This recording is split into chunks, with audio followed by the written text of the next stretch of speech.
nem nos Estados Unidos, nem em qualquer lugar. Quando você começa a restringir de forma política outras empresas de entrar, você atrasa o avanço tecnológico. Você que está mais inserido nisso aí, imagino que você deve ter ido já para a China algumas vezes. O que você tem leitura de que eles estão fazendo diferente, que eles conseguem, em tão pouco tempo, serem referências em tantos setores e com um preço muito acessível e às vezes com uma tecnologia ainda melhor? Se você não conseguir fazer esse ciclo de recompra rápido, ele já procura outros que consiga fazer da forma que ele imagina que seja o bom o suficiente. Então, assim, você não tem tempo para respirar, entendeu? Mas assim, você manda uma mensagem para um americano tradicional, sei lá, num sábado, 7 da noite. O cara não vai te responder, esquece. Você pode comprar muita grana do cara, ele sempre vai te responder. Na segunda-feira, se sua mensagem estiver lá, ele olha e happy days, entendeu?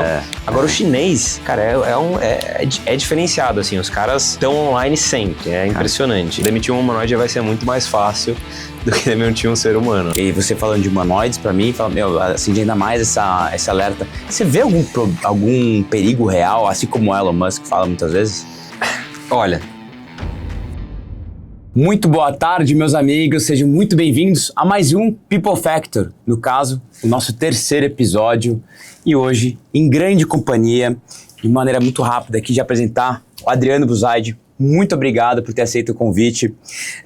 Adriano, para quem não o conhece, é CEO fundador da GoHobby, ex-piloto de Fórmula 3 e GP2, inclusive a gente já estava falando um pouquinho sobre isso aqui, e fundou a maior importadora e distribuidora de drones na América Latina. Então, estamos aqui na presença de uma pessoa que entende um pouquinho desse mercado, né? Adriano, obrigado por ter aceito o convite, um prazer enorme de tê-lo aqui. E quero entender um pouquinho desse mercado aí que você está inserido. Maravilha, eu que agradeço o convite, tá maravilhoso o escritório aqui. Opa, obrigado. Muito bem recebido por todas as pessoas que passaram ali e é um prazer estar aqui contigo hoje. Cara, antes de mais nada então, vamos falar um pouco sobre o mercado, né? Ocidental e China, né, que está tendo uma série de... eu digo que o mundo está entendendo uma nova perspectiva, né, com todas essas mudanças. Como que você enxerga, ainda mais no mercado, que imagino que você deve ter isso diariamente na sua vida, né? Entre Brasil e China? Isso. Não só China, eu digo China e o Ocidente, né? Bom, a gente tem uma guerra comercial, política, geopolítica forte entre Estados Unidos e China, né? Uhum. Não dá para negar. Você vê quantas empresas chinesas foram bloqueadas de operar nos Estados Unidos, né? Você não tem uma BYD rodando nos Estados Unidos, e grande parte disso porque esses carros têm câmeras, drones têm câmeras, são devices que têm sensores, estão conectados na internet, e os Estados Unidos não quer ser mapeado, né? Ele não quer que a China ou os países do Oriente tenham informações privilegiadas do mercado americano e dados sensíveis de pessoas e Big Data. Porque tem aquele negócio da Huawei também, né? Do 5G, né? Da Huawei também. Tem muitas empresas. Só que assim, a vantagem que a gente tem aqui no Brasil e a vantagem que a GoHobby tem a China está teoricamente aberta com o Brasil. Então o trade entre os dois países é muito bom. Eu poderia dizer que se os Estados Unidos tivesse aberto a China, a GoHobby poderia ter até uma filial lá, porque com certeza é um mercado a se explorar, tem muito mercado gigantesco, né, gigantesco.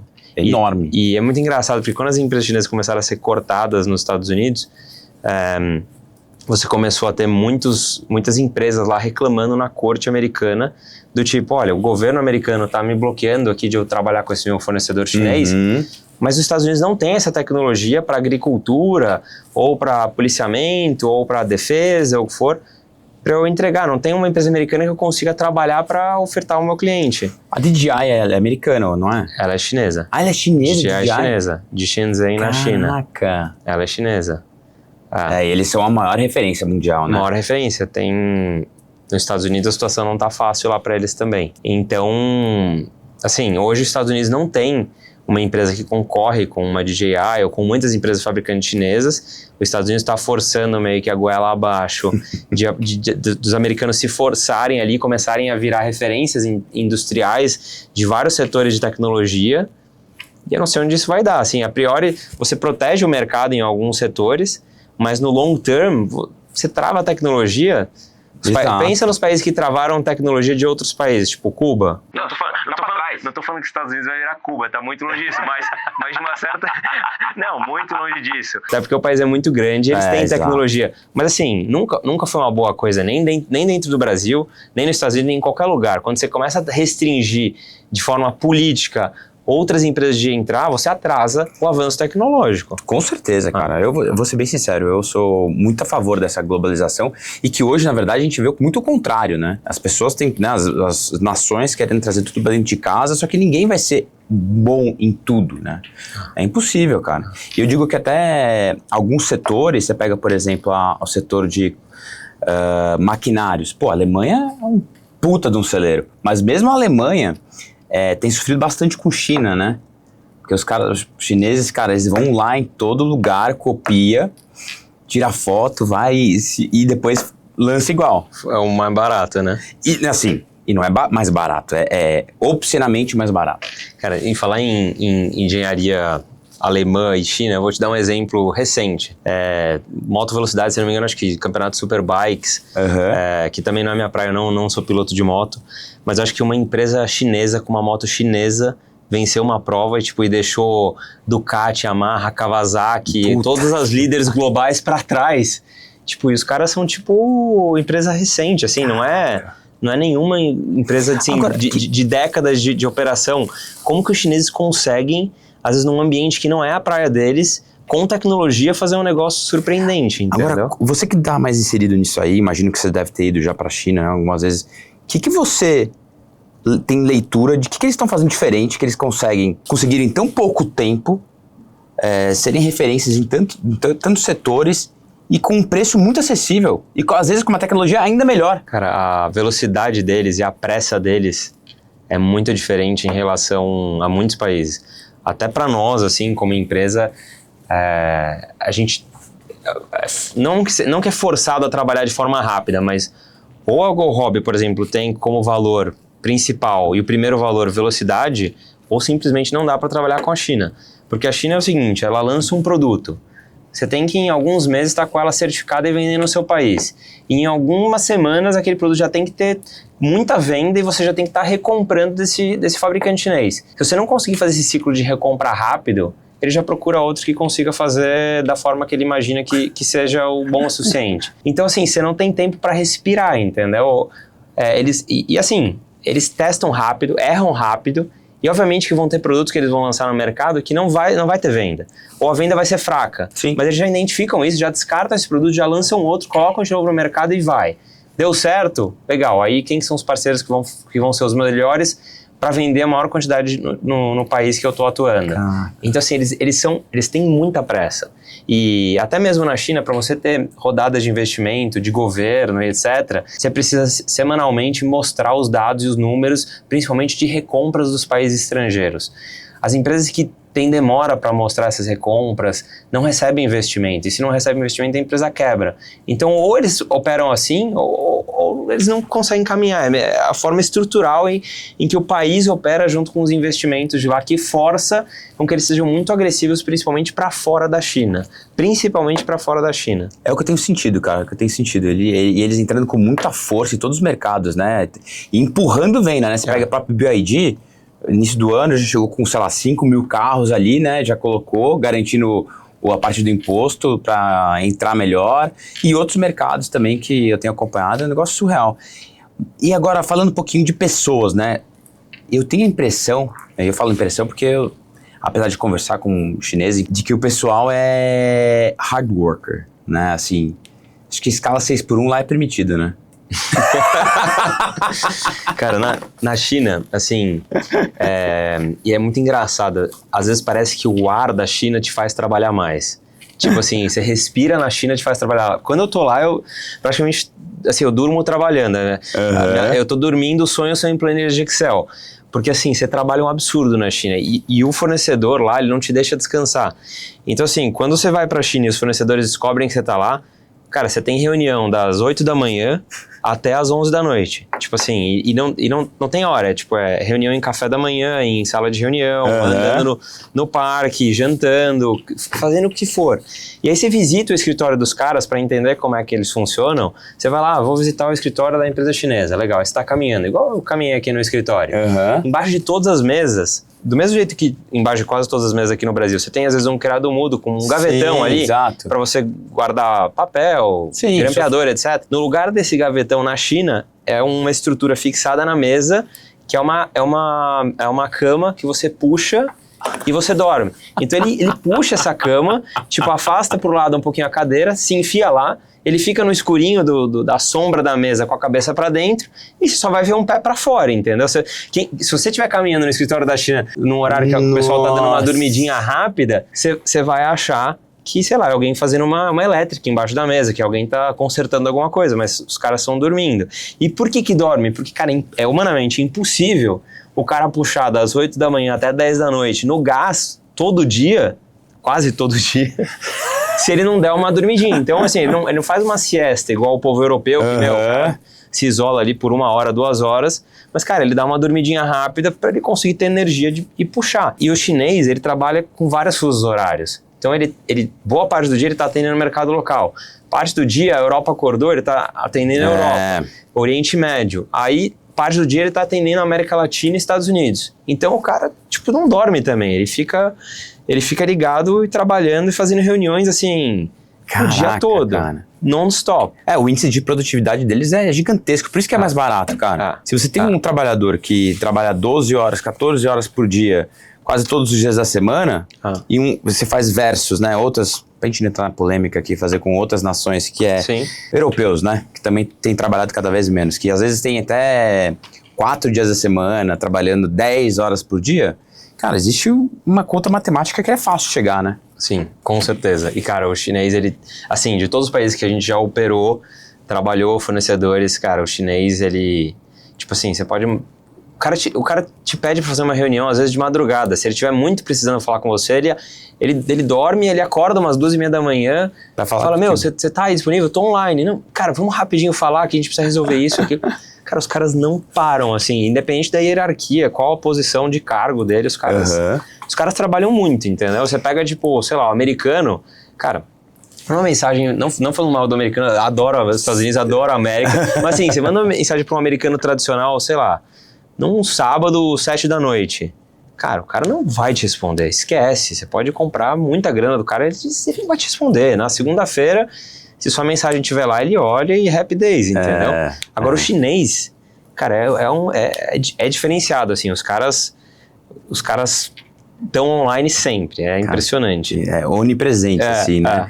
E você falou, né, que... Imagino que a China deve ser seu maior fornecedores, né, deve ser de lado, mas que outros países você chegou a... A gente já trabalhou com outros países da Europa também, Estados Unidos, França... E China continua sendo melhor para você? Continua, assim, é difícil bater China. Quando você pega alguns outros países, sei lá, às vezes tem uma marca suíça que tem uma super tecnologia parecida com a da China, etc. Pô, legal, na hora que você entra em preço, o cara dá uma emperrada, entendeu? E pior ainda mais quando você pega algo que tem uma equivalência tecnológica ou às vezes até melhor tecnologicamente que outros lugares e muito mais barato, aí racionalmente não faz sentido, né? E a dificuldade, vou dar um exemplo da Suíça, que a Suíça tem, por exemplo, eles têm super tecnologia de drone, mas qual que é a dificuldade deles, por exemplo, de entrar em preço? Começa na base, na economia do país. Você pega a China, para você ir daqui até 5 quilômetros de táxi, Uber, metrô, o que for, moto elétrica, é muito barato. É extremamente barato, é extremamente acessível. Tipo assim, você fala, meu, vou comer na China, tô sem dinheiro. Cara, com R$12 você almoça tranquilíssimo. Cara, em São Paulo você vai ter dificuldade para almoçar com R$12. É bem difícil. Você entendeu?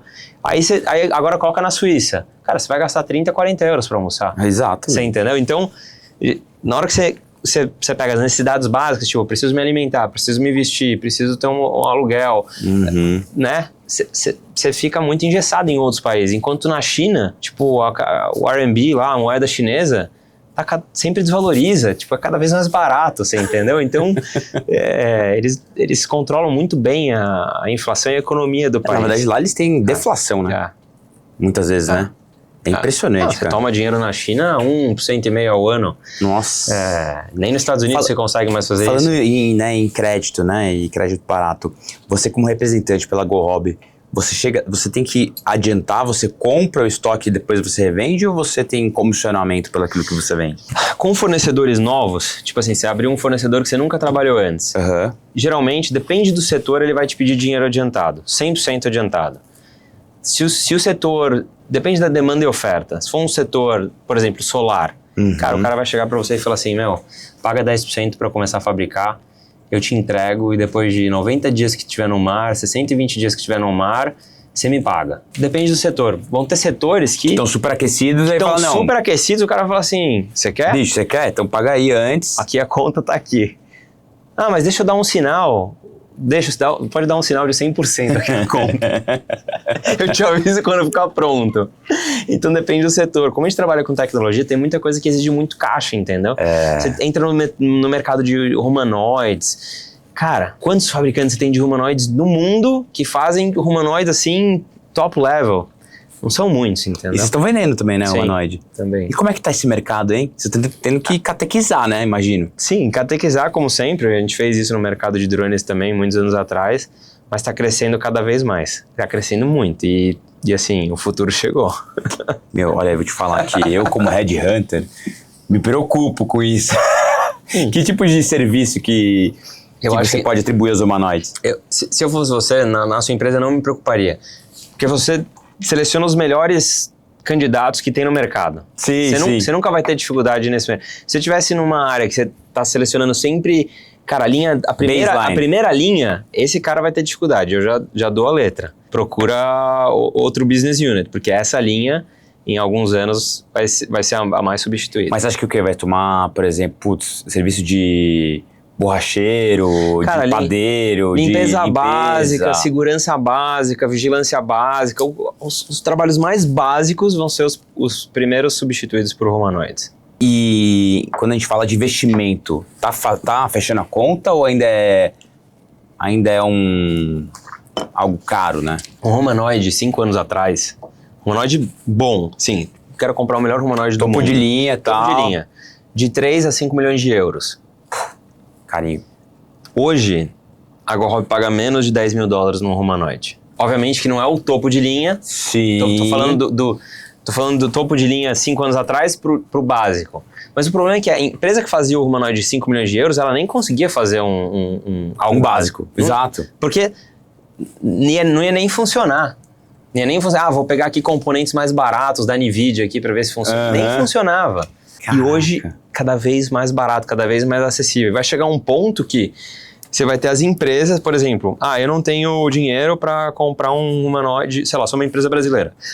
Eu preciso colocar 100 trabalhadores. Eu não consigo botar no D0, tipo 100 humanoides a $30 mil, a $40 mil cada um. Não vai ter. Mas vão ter as empresas que vão ter um monte de humanoide e vão falar, eu te alugo por R$2.500 por mês. Terceirizar a alocação de humanoides. Te alugo por R$2.500 por mês. Então vai ficar muito mais fácil para a empresa, porque entra na conta do mensal, assim como era do trabalhador, e o cara não precisa fazer diversos aportes, entendeu?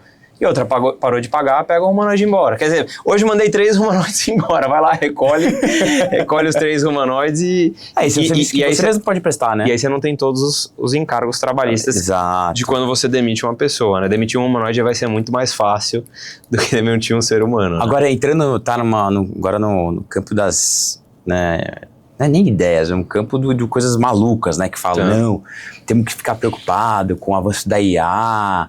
E você falando de humanoides, pra mim, acende ainda mais esse alerta. Você vê algum perigo real, assim como o Elon Musk fala muitas vezes? Olha... Só essa suspirada... Perigo existe.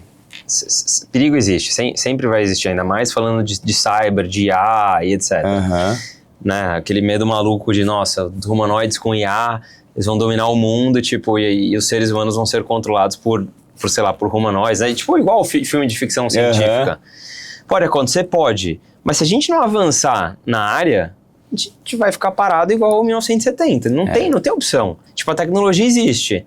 Né? É você praticamente evoluir essa tecnologia, colocar as travas e as blindagens que você precisa com o software para você conseguir ter uma certa proteção. A internet existe há sei lá quantos anos. Até hoje você tem lá vírus, ransomware, malware, um monte de invasões de sistemas, gente pedindo dinheiro, etc. Até hoje. O que impede de, sei lá, um robô não fazer algo ruim que não esteja de acordo com as leis de um país, etc.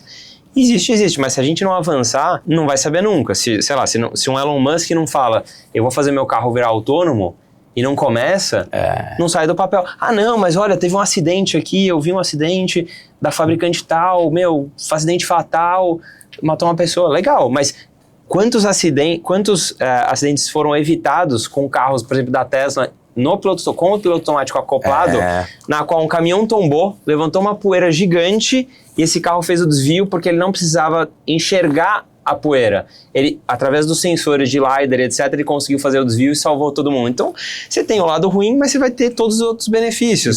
Tem que jogar todo crescimento, ele vem com alguns ônus, né, cara? Você pega impossível ser só bônus. Impossível. Não dá. E, na verdade, vai diminuindo, né? Depois você pega a própria aviação, né? Aviação civil. Poxa, no início tinha bastante, aí sempre vão aprendendo com os próprios erros, né? E hoje é extremamente raro, né? Mas uma das coisas que me faz acreditar que, por exemplo, a GoHobby está no caminho certo de investir em humanoides desde 2023, é você abrir o jornal, sei lá, final de 2025, agora começo de 2026 e ver lá. Elon Musk fecha 2 linhas de fabricação da Tesla, acho que ele fechou o Model X e acho que o Model S, então, tipo, vai cessar a fabricação, e ele está convertendo essas linhas só para fabricação de humanoides. Olha isso. E aí ele chega e dá uma entrevista e fala assim, daqui 10 anos, o consumidor de Tesla, o fã de Tesla, o cara que consome Tesla, o usuário Tesla, não vai nem lembrar que a gente foi fabricante de carro. Você entendeu?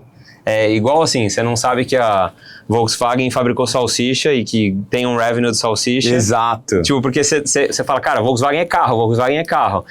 Ele acha que ele vai vender tanto humanoide, mas tanto humanoide que ninguém nem vai lembrar que ele fabricou carro um dia, entendeu?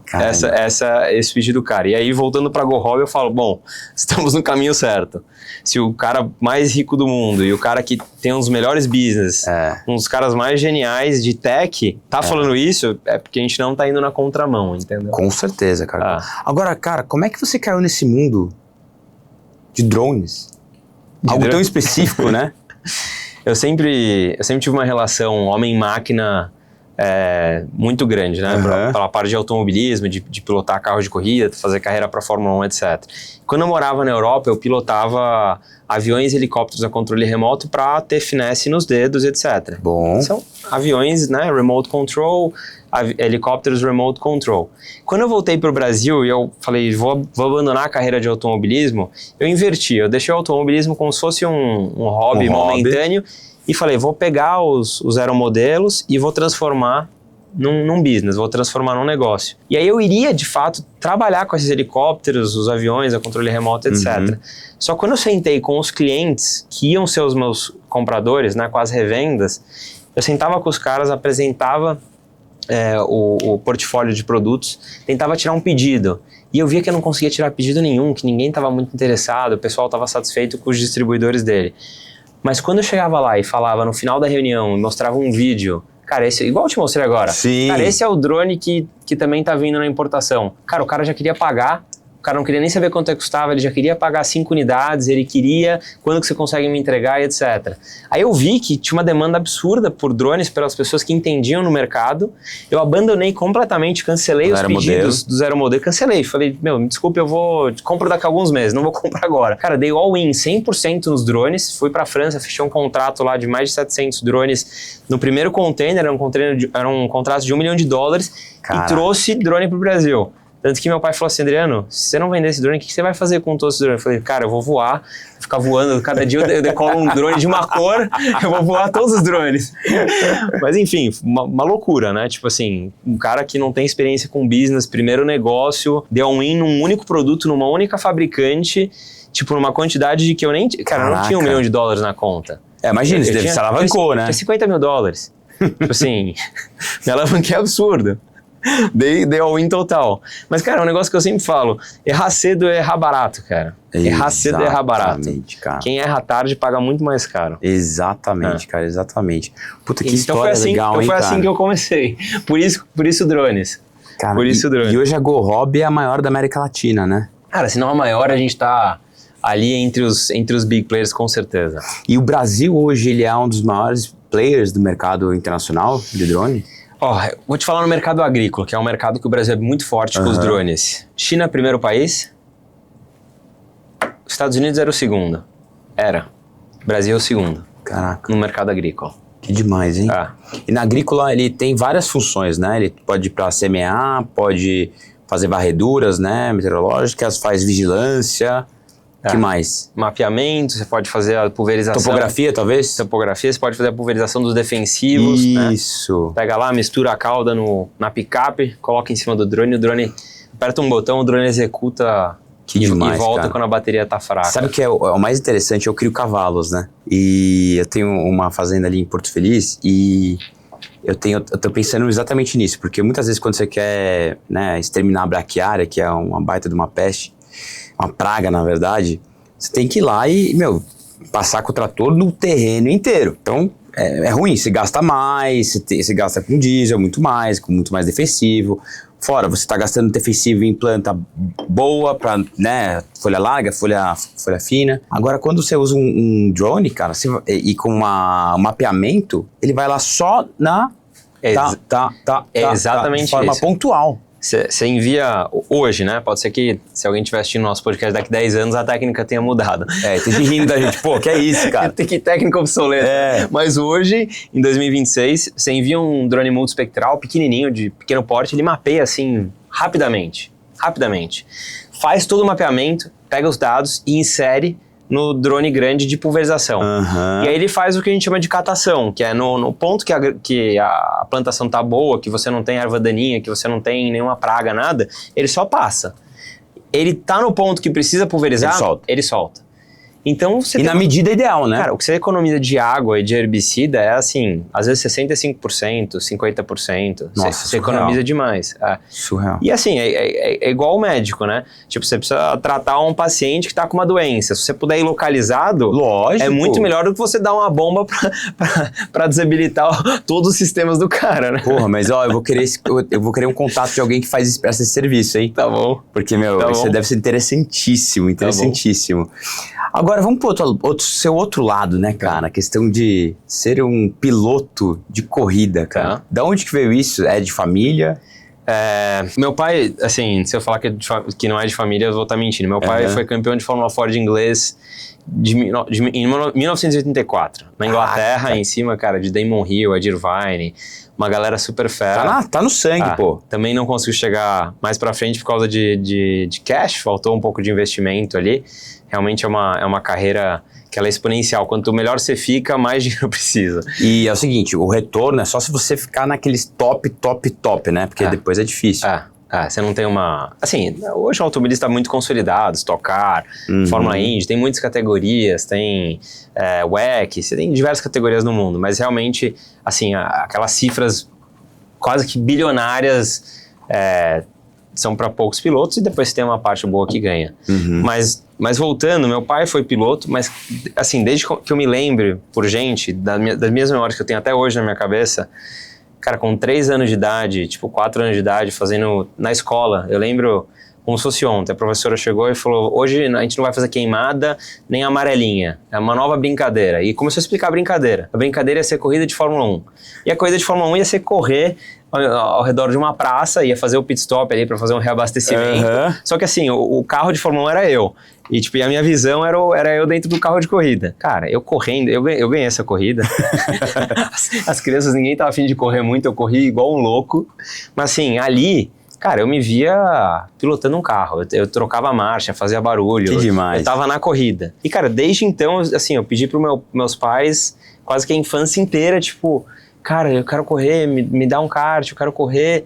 E meu pai, por ser piloto e saber também que, cara, precisava de investimento para subir, Tipo assim, ele, não, vem cá, vamos lá jogar tênis, vamos lá jogar futebol, papai vai te levar no joguinho de futebol. Ele sempre foi me desviando.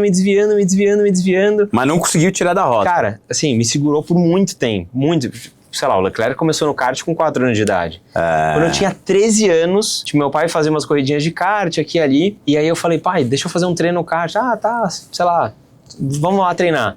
Cara, fiz um treino, tipo, foi o mais rápido. Aí os mecânicos botaram pilha, deixa ele correr esse final de semana. Cara, eu tinha feito um treino. Aí ele falou, então vai, corre. Cara, eu larguei, tipo, classificação. Cara, corrente daquelas que tem 600 voltas, que assim, falta um tris pra quebrar. Cara, pneu velho, assim tudo do que sobrou. Carro assim, alugado, Cara, tudo do que sobrou. Cara, classificação, fiz pole. Caraca. Puta, aí meu pai falou, ferrou. Agora ferrou. Cara, eu fiz acho que pole, eu não lembro se eu ganhei a corrida, eu cheguei em segundo. Sei que no primeiro ano eu ganhei o campeonato, eu continuei fazendo as outras etapas. Caraca. E aí deu start. Mas assim, se fosse pelo meu pai, ele queria me... Não, como é que eu posso colocar? Ele queria que eu fosse encaminhado num outro esporte ou numa outra coisa. Algo mais barato. Pra não... E assim, hoje como pai... Eu penso a mesma coisa, tem o Anthony de 3 anos de idade hoje, eu brinco a mesma coisa com meus amigos. Eu falo, meu filho, cara, faz tênis todo sábado e domingo, tipo, durante a semana, natação, tênis. Eu falo, vamos fazer ele virar um tenista, vamos virar ele virar um bom nadador, entendeu? Tipo assim, se eu puder escolher e apoiar, tem muitos esportes melhores do que o automobilismo. Fora o perigo, né, também, né, do automobilismo. Né? Mas foi assim que eu entrei. Eu sempre, desde pequeno, tive velocidade nas veias, assim, eu tenho velocidade até hoje. Quando você fala em velocidade, que nem eu postei um vídeo outro dia nas redes sociais, sei lá, pilotando um barco que dá quase 100 km por hora num lago e que o RPM dele gira 28 mil RPM. Tipo, pra mim, não sei se, sei lá, a forma que o meu cérebro funciona, mas você tá com um barco a 100 km por hora, 28 mil RPM, aquele barulho de aceleração, é onde eu ganho o controle das coisas, entendeu? É onde tudo para e eu sinto que eu agora eu tenho o controle. Porque você entendeu? Tipo, até no business, eu tô fazendo um negócio. Tipo, se tiver high risk analysis, se o negócio, tiver que ter velocidade, sabe assim, aquelas coisas que você fala... Você gosta de ambiente extremo, né, cara, pra performar. Nessa hora é a hora que meu coração começa a bater um pouquinho mais, que eu consigo ter aquela reflexão boa e tomar as melhores decisões. Se o negócio for muito calmo, muito devagar, cara, eu não vou conseguir tirar o melhor de mim. Eu preciso estar a 28 mil RPM, velocidade máxima, assim, alta performance, seja no carro, no hobby, na empresa, para eu tomar as melhores decisões, entendeu? Caramba, hein, cara? Cara, muitas vezes na Go Hobby, assim, a gente faz umas importações, sei lá, tem uma feira. Cara, o fornecedor atrasou, não ficou pronto a amostra, mas, cara, aquela feira acontece uma vez por ano. Já teve feira que começava, tipo assim, sábado, 8 da manhã, quando foi sexta-feira, 7h30, a gente tava com o caminhão tirando do porto fiscal pra levar pra feira, pra dar tudo. E assim, chegou sábado, deu tudo certo. E boa parte da empresa falou, cara, Adriano, esquece. Tipo assim, você é maluco. Há 3 semanas antes tava todo mundo falando, não vai dar certo. E eu junto com o time montando as estratégias e tentando convencer todo mundo de que não, vai dar certo porque a gente vai fazer isso aqui, vai mudar isso, esse processo que a gente fazia dessa maneira, a gente vai fazer assim, só pra esse processo pra dar certo. E, obviamente, pode ser que algum falha, pode, mas... Lógico. Mas é nessa emoção que eu gosto de fazer o que outras pessoas não gostariam de fazer dar certo. Que demais, hein, cara? E como é que foi? Daí você começou no kart, imagino, né? Sim. E como é que foi? Você foi, né, pulando de graduações? Kart, aí em 2006 eu fui pra Inglaterra com 17 anos. Tá. Morar? Morar. Na verdade, eu fui pra lá com uma mochila do final de semana. Aí fiz um treino, na 4ª volta eu virava ao mesmo tempo do campeão inglês do festival, que foi o Joey Foster. E aí a equipe terminou o treino e a equipe falou, cara, o Adriano pode treinar semana que vem, tal dia, tal. Aí meu pai falou assim, Adriano, faz o seguinte, vamos voltar pro Brasil, ficar aí mais umas semanas e depois eu te mando sua passagem pra voltar.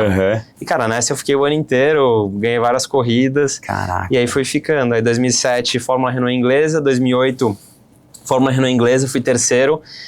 Cara, na Fórmula Renault com caras que estão no automobilismo até hoje, que chegaram em Fórmula 1, etc. Não ganhei o campeonato por uma bobagem. Tinham 20 corridas, eu ganhei 5. Ganhei 5 corridas. Caramba. A minha 6ª vitória, que me ajudaria no título, eu larguei na pole, tava liderando por 3, 4 segundos e os caras me deram um drive-thru penalty, que falaram que eu parei, tipo, 4 centímetros na frente da linha do box de largada. E aí, cara, eu na Inglaterra, competindo com um monte de inglês e aí? Cara, não deu certo. Aí, 2009, Fórmula 3 inglesa, fui sexto, e 2010 fui quarto no campeonato inglês de Fórmula 3. E, cara, ganhei corridas, bati roda com Valtteri Bottas, Jules Bianchi, Daniel Ricciardo, Max Chilton, cara, James Calado, que foi campeão do Le Mans. Que demais, hein? Uma turma assim, Esteban Gutierrez, que também foi piloto de Fórmula 1, Generic Verne, correu também na Toro Rosso. Assim, o Sérgio Pérez morava comigo na época que eu tava na Inglaterra. Caraca. O time era forte, assim, a safra era boa. Eu tô na presença de um velocista aqui de primeira classe. E de todos os carros que você pilotou, qual que você, mais gostou? Assim, foi Fórmula 3, foi Porsche, o que foi? Eu voltei pro Brasil em 2011, né? Do final de 2010, voltei pro Brasil, acabou a grana, não consegui entrar na temporada de 2011. O próximo passo seria a GP2, ou a Fórmula 1 direto, também tentei, mas não consegui a verba, GP2. E aí, quando foi em 2023, né, 3 anos atrás, surgiu um convite para eu fazer uma corrida de Boss GP. Essa Boss GP, o que ela é? Ela reúne todos os carros antigos de Fórmula 1, de GP2, de Fórmula 2, de World Series, de A1 GP, só aqueles carros, assim, de 700 HPs plus, né, com super aerodinâmica. V6, V8, né? E colocam lá e tem desde o piloto, tipo, Gentleman Driver, até pilotos igual eu, que, tipo, já estavam um tempo fora do automobilismo, que queria voltar. Tinha um grid extenso, inclusive a etapa que eu fiz, o Antônio Pisonia estava junto, correu de Fórmula 1 também. Um abraço aí pro Pisonia. e aí eu fiz essa corrida. E pra mim, se você perguntar qual que é o carro mais legal que eu já guiei, o GP2, não tive a oportunidade de ganhar um Fórmula 1, mas o GP2 com certeza é um carro que ele é até mais rápido que o Fórmula 2 atual, ele tem próximo de 700 HP, 600 e pouco, mas assim, é um V8 que gira 14 mil RPM. Nossa, que delícia, cara, né? É insano, tipo, o peso-potência é praticamente quase 1 para 1, assim, é surreal, é surreal. Eu lembro quando eu saí do box, cara, comecei a acelerar aquele V8, tipo assim, giro subindo. Tipo, eu falei, cara, eu vou entrar no box e vou parar esse negócio porque tá... Agora, sabe que engraçado, meu? Olha que engraçado. Tá muito forte isso daqui. Você cara. Com um piloto profissional que gosta do RPM e tal. Ao mesmo tempo, você é o cara tecnológico, né? Tem carro elétrico. E aí, qual que é a diferença ali pra você? Qual que você prefere? Assim, se for ignorar as leis da eficiência energética, foi ignorar tudo. Não, só, paixão. Se for falar em paixão e emoção, cara, é V8 aspirado... Nem turbo, né? Aspirado, V12 aspirado, se for manual, melhor. Tipo assim, é isso, paixão e emoção. Agora, se você entrar no meu lado razão, eficiência, cara, o elétrico. E eles estão cada vez mais eficientes, né? E eu defendo o elétrico há bastante tempo. Eu sempre falei que o motor elétrico, ele tem muita eficiência em relação à combustão, quase 98, 97% de eficiência. O gargalo do elétrico sempre foi a bateria e o carregador. Exato. Só que hoje você já tem carregadores na China que carregam um carro em 8 minutos, 9 minutos. Daqui 2, 3 anos vai carregar em 4, 5 minutos. E a bateria, também a parte da autonomia da bateria, né? Bateria, eles, o ano passado, começaram a trabalhar com a Solid State Battery. Eles praticamente dobraram o alcance, dobraram a autonomia, quer dizer, o carro que tinha 400 km de autonomia foi para 800. Caraca. E a bateria é um pouquinho mais barata e um pouquinho mais leve. Pô. E aí eu te pergunto, estamos em 2026. Em 2030, se eles não inventarem uma bateria que é 2 vezes melhor e 2 vezes mais barata do que a bateria de hoje, cara, vai chegar um ponto que o carro elétrico ele vai ser muito mais barato para comprar, para rodar, ele assim, vai ser no-brainer para todo mundo. Agora, você não acha que o cara que comprou o carro elétrico, que fazia, sei lá, 300 km de autonomia, e agora você tá me falando que eu já tenho o Solid State lá que faz 600. Cara, a depreciação é gigantesca, né? Meu carro elétrico não é comprado. Eu alugo o carro elétrico. Não, assim, você me perguntar, comprar ou alugar? Aluga. Por quê? Você precisa na hora que você vai comprar o carro elétrico, você precisa colocar algumas contas na equação. Manutenção, você não vai ver mecânico. O mecânico não vai esquecer quem é você. A oficina vai esquecer quem é você. Cara, não tem manutenção. Eu tenho 2 carros elétricos em casa, gasta R$400 de eletricidade por mês e roda assim, absurdo. Mas você faz bastante viagem ou não? Faço. Rodo. Cara, assim, a conta do elétrico é É muito mais barato que o combustão. Caraca. E você tem que colocar na conta mais duas coisas. Quanto deprecia? E se você tivesse o dinheiro que você está colocando no carro elétrico no banco, Preço de quanto que ele está rendendo com CDI 100%, pô, com a Selic 13%, 14% ao ano. Uhum. Eu fiz todas as contas, não compensa para mim hoje comprar o carro elétrico. Porque se eu colocar o dinheiro investido, mais fazer toda a conta na ponta do lápis, compensa para mim locar. Quando que vai compensar, de fato, comprar? Fala, não, vou comprar carro elétrico igual eu compro todos os carros há 20 anos. Quando a tecnologia começar a diminuir a velocidade dela. Exatamente. Tipo assim, já tem engenheiro há 20 anos, 15 anos gastando energia em como criar a melhor bateria, já não tem mais como reinventar a roda. Tipo, não é que o meu alcance vai de 400 para 800 km, talvez ele vá de 400 para 420, sabe? Isso, assim, exatamente. Tipo, passou 3, 4 anos, foi de 400 para 420. Cara, a tecnologia anterior não fica obsoleta. Exatamente. Mas assim, sou fã de carro elétrico, é eficiente, é eficiência. Quem quiser fazer conta, vai colocar dinheiro no bolso e gasta esse dinheiro com outras coisas, entendeu? E a gente tem até uma blindadora que patrocina a gente, cara, e pra blindar esses carros? Tranquilo. Mesma coisa? Tranquilo. Cara. Tranquilo. Eu não vejo, assim, eu tenho amigos que têm blindadora também, tem carros elétricos que eles blindam em 4 dias. Tipo assim, com vidro no estoque, sim, exato, tudo lá. Com todos os itens no estoque, cara, já vi blindar em 4 dias. Caraca. Então não vejo problema. Nossa, meu. Não vejo problema. Eu já tive 2 carros híbridos e eu confesso que eu vendi os 2 porque, cara, eu pego muita estrada, né? Vou pra fazenda e tal. Era muito bom. Você roda 60 km, acaba a bateria do elétrico.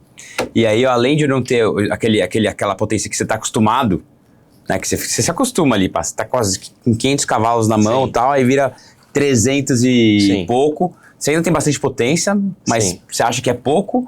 E além de você não ter a potência do motor, você tá carregando ainda quase 200 kg de bateria, né? Sim. Aí eu vendi.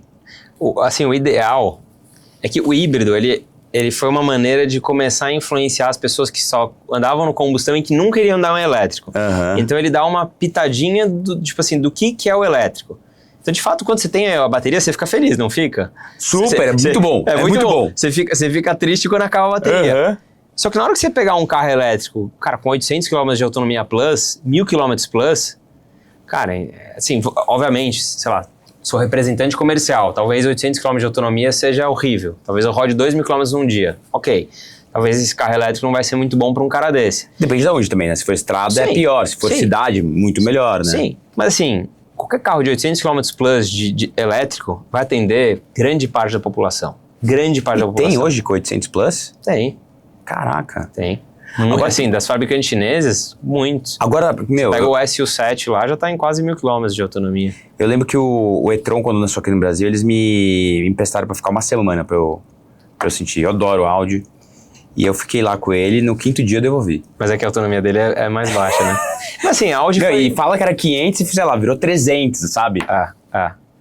Por isso que quando for comprar carro no Brasil é muito bom ver qual é a autonomia do Inmetro. Porque geralmente a do Inmetro tá mais aproximada. Tá mais aproximada. Porque um monte de fabricante fala, não. Cara, se você pegar um carro elétrico pra fazer teste numa montanha que você começa a 7.000 metros e vai descendo, cara, a autonomia vai duplicar Exatamente, cara. Depende de onde você fez o teste. Mas geralmente o Inmetro acerta muito bem a autonomia real do carro. Não sei se é WLPT ou como que é o nome da sigla. Me desculpa se eu falei errado. Mas o Inmetro, ele tem uma classificação boa pra autonomia real, assim. Caramba, não. E hoje eu tô vendo que não precisa nem mais... conectar, né? A Porsche agora você passa por cima, tem o carregador por indução já. Por indução, Cara, impressionante. As coisas... Mas, assim, é líquido e certo. Obviamente vão ter os puristas que vão querer me bater aqui. Eu também, de novo, amo carro aspirado, V8, V12, manual, embreagem... Cara, graxa, né? Combustível queimando, entendeu?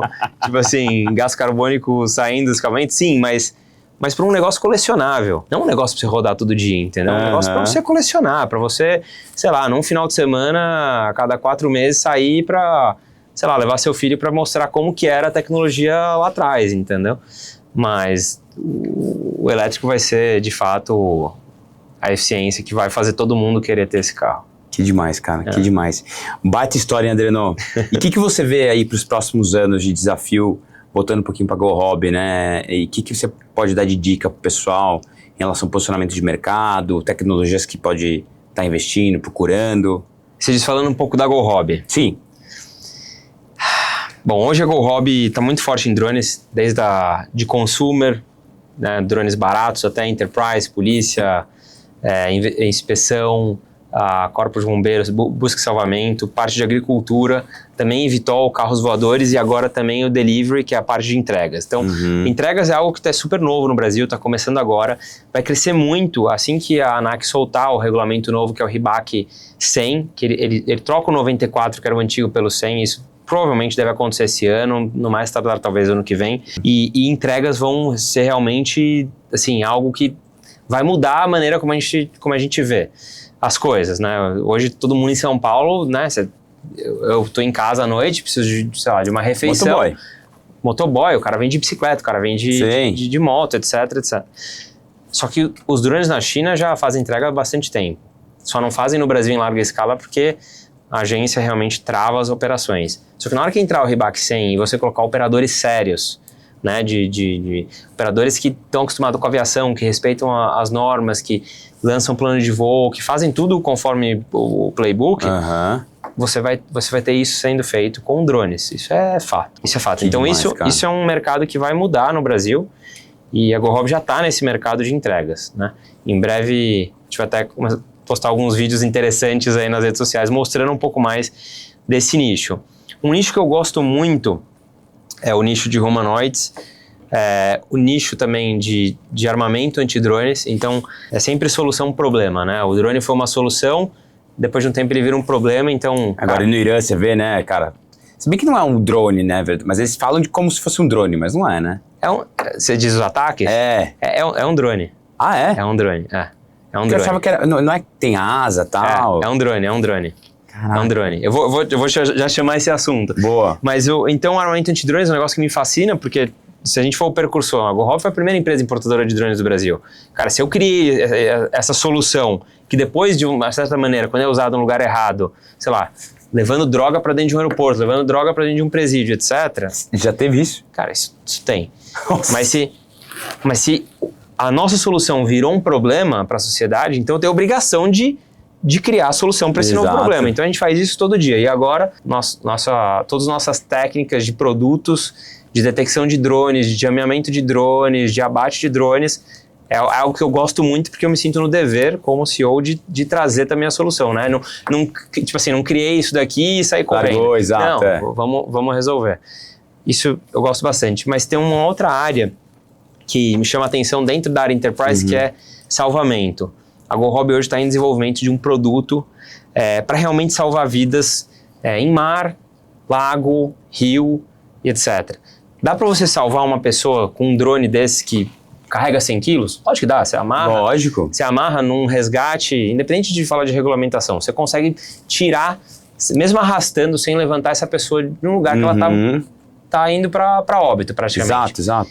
Só que qual que é o ponto? Não adianta eu lançar uma tecnologia que eu fale, legal, eu tenho uma tecnologia que custa 200 mil reais, ou custa 300 ou 400 mil reais.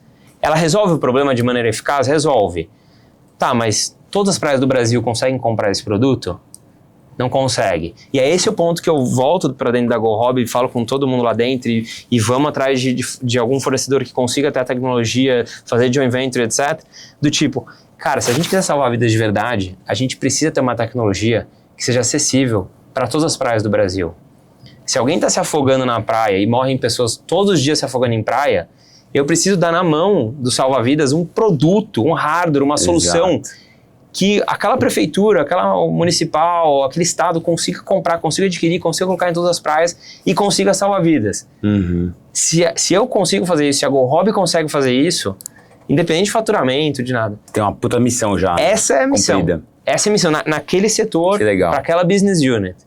Você entendeu? Que demais. Então, assim, é isso que a gente fica quebrando a cabeça o dia todo. E aí, quando você fala, putz, o que tem na China que ainda não tem no Brasil? Tem muitas coisas, eu não vou conseguir abrir exatamente o desenho do produto, senão eu vou só atrair... Abrir parte da sua estratégia também. Só atrair concorrente, mas eu posso te falar as áreas que a gente quer criar produtos, soluções, hardware, software, que realmente vão revolucionar da forma democrática que o preço dele está na ponta.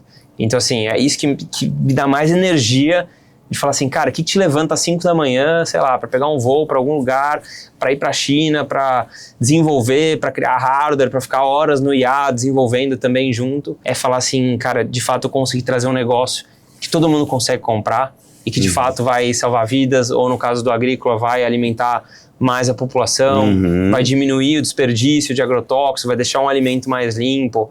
Acho que essa finalidade que realmente nos move como empresa, como GoHobby, e eu também na pessoa física. Demais, aí vai ter o cara que vai falar assim, esse cara é um super marqueteiro e tal, mas realmente é isso. Não, esse propósito ele é importantíssimo, cara. Se você tem isso claro, isso, principalmente você, isso permeia em todo mundo da empresa, né? Eu sempre falo também aqui na Find, que a gente mexe com vidas, a gente tem um alto impacto na vida das pessoas, do profissional, na família daquele profissional, na empresa. Então, cara, a gente tem...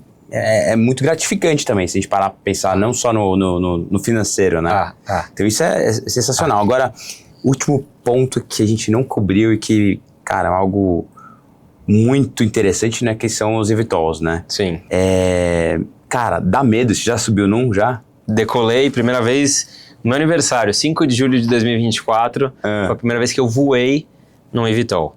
Primeira vez que eu voei. E aí, qual que é a sensação? Bom, tem o vídeo lá no meu Instagram, pra quem quiser olhar, tá até alfinetado esse vídeo, mas assim, esse dia foi um dia muito especial, assim, com muita emoção, cara, assim, todo momento, né, o antes, o durante, depois, porque você quebra paradigmas, né, de tipo, eu brinco que na aviação teve alguns marcos muito importantes. Cara, o primeiro deles, resumindo, story short, o primeiro deles, se eu não me engano, acho que 28 de outubro de 1906, ou alguma data de outubro, não lembro se 23 ou 28 de outubro de 1906, que o Alberto Santos Dumont, no campo Bagatelle, em Paris, além de ele ter construído antes essa aeronave, ele de fato concretizou um voo. O primeiro voo da história foi lá. Cara, ele abriu as portas da aviação para o mundo. Ele simplesmente falou, cara, parem de só fabricar carros, a gente consegue voar, né? Tipo, a ideia do pássaro pode ser para o ser humano. Estamos aqui voando, imagina conectar cidades e tal. Ele fez um feito que, assim, a notícia espalhou pelo mundo inteiro, muitas empresas olharam e falaram, nossa, vamos começar a fabricar isso, vamos começar a desenvolver. E começou uma corrida da aviação maluca. Não foi, mas existe uma dualidade ali entre os irmãos Wright, né? Nos Estados Unidos. Exato. Cara, assim, o que eu entendo... Fala real pra gente. Cara, os irmãos Wright, eles já tinham a teoria, assim, de colocar um ventilador, um aviãozinho e, tipo, mostrar. Eu descobri o avião, legal. Mas, cara, quem foi o cara que fez, que pegou, dobrou a camisa, falou, vou construir um avião. E ele mesmo foi lá e pilotou, né? Assim, o Alberto Santos Dumont não era um piloto de avião, ele era o piloto, o construtor, era o engenheiro, era o designer. Cara, naquela época, tipo, não tinha túnel de vento naquela época. Sabe assim? Não tinha túnel de vento. Hoje em dia você tem CFD, computador. Esse foi o primeiro feito da aviação. E depois ficaram anos com a aviação caminhando e foram feitos aviões, mais passageiros, etc.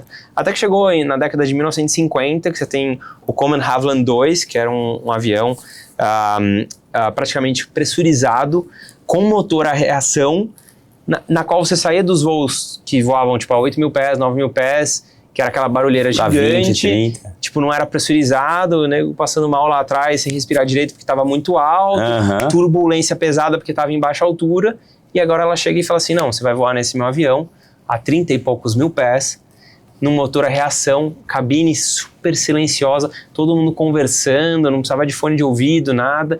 E ainda mais, eu vou te servir aqui um cafezinho, eu vou servir uma comida para você comer a bordo. Cara, tipo assim, começou aquela aviação glamurosa, aquele glamour que se estendeu durante anos. E assim, você pegar um avião como o Havilland II para um Boeing hoje, cara, não muda muita coisa, o avião é muito parecido, o charuto é praticamente igual, um pouco do perfil da asa. Mas assim, você olha... Quem é leigo não vai falar que era de 1950 o avião. Assim, os aviões não mudaram muito. E aí a aviação caminhou pra caramba todos esses anos, e aí eu falo que o terceiro marco da aviação que realmente muda muitos paradigmas é a entrada do eVTOL. É a entrada de você falar, não, vamos transformar tudo isso daqui que a gente tem em elétrico, em transformar o motor, a reação que polui pra caramba, poluição gigante desses aviões, dessas aeronaves, e vamos trocar para um elétrico que não polui nada, que é baixo ruído, que é super, energeticamente falando, super eficiente, e vamos mudar. Então, o eVTOL, ele entra como a terceira maior revolução, assim, na aviação. Então, primeiro a Santos Dumont, depois a época dos voos pressurizados com motor a reação, e a terceira do eVTOL. Aí o pessoal vai falar em casa, tá, mas o eVTOL não vai substituir o avião. Não vai. Mas em termos de tecnologia, de avanço, o que você vai fazer em grandes metrópoles, em transporte, vai ser incrível.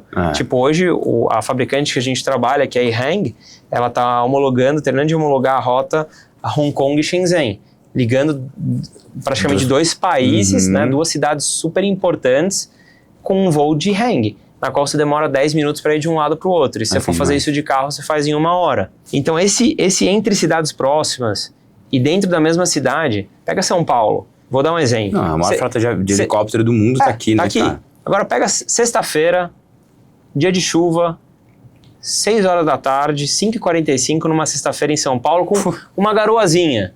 E aí eu preciso sair do Morumbi e até o Tatuapé.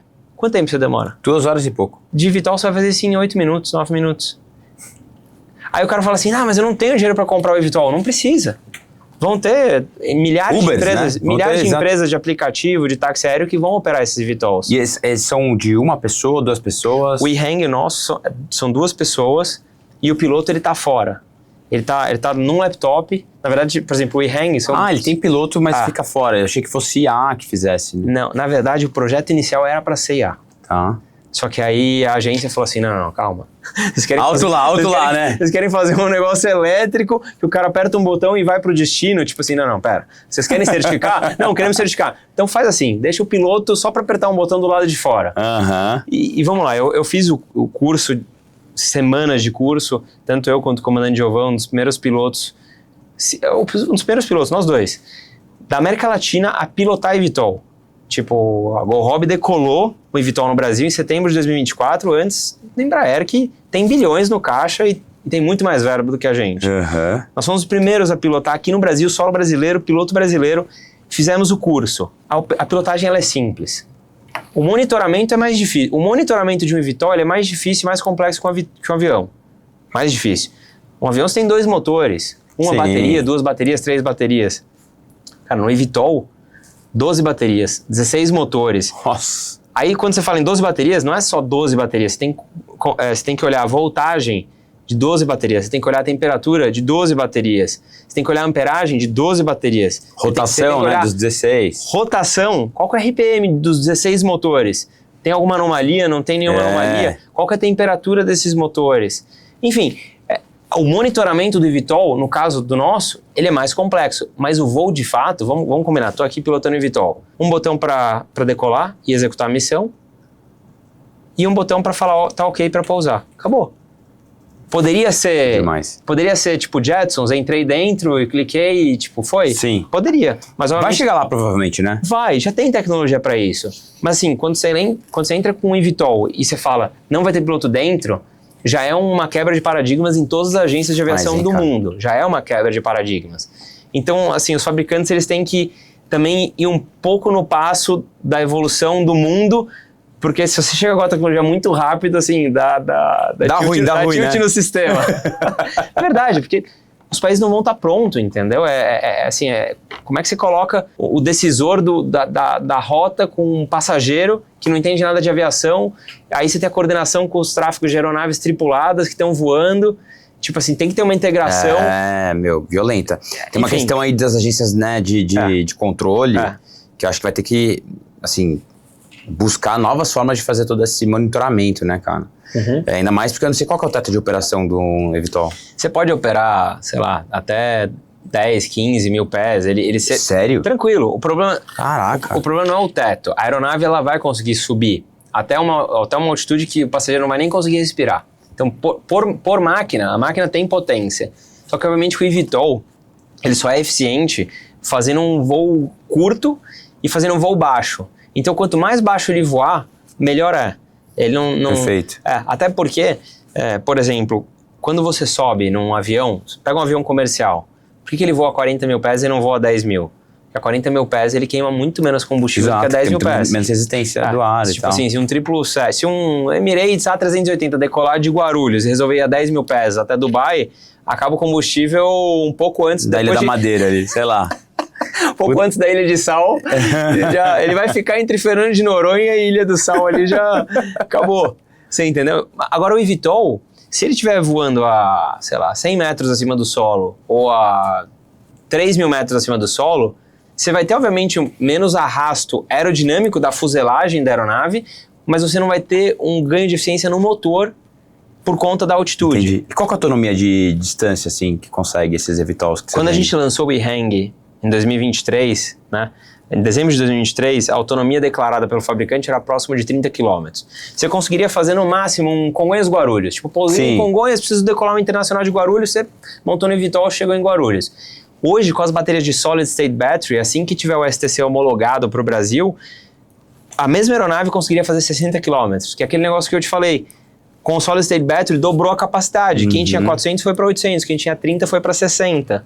Caramba. E eu espero que venha a próxima ainda mais. Porque a nossa aeronave vai aumentar mais ainda a distância. Cara, vai pegar muito do mercado de helicóptero, né, cara? Sim e não. Na verdade é que, assim, tem muitos... O helicóptero, vamos pegar o helicóptero a turbina.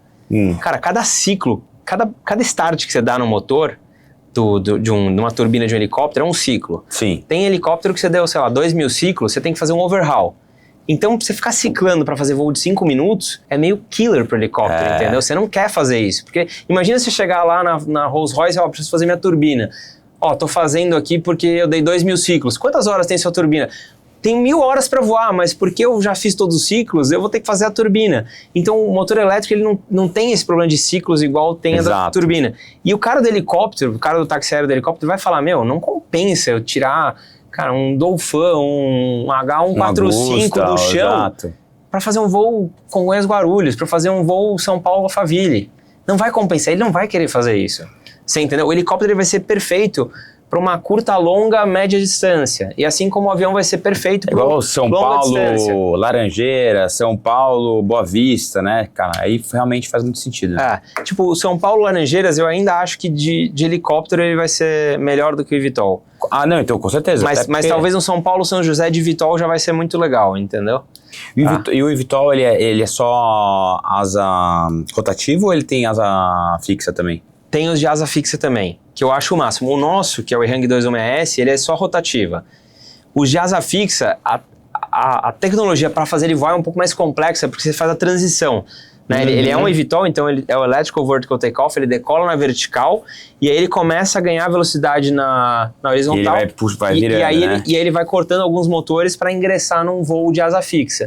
Que na minha opinião ele é o mais eficiente. Que daí você ganha muito, exatamente. Você ganha muita eficiência. Razão de planeio, etc. Você ganha muita eficiência.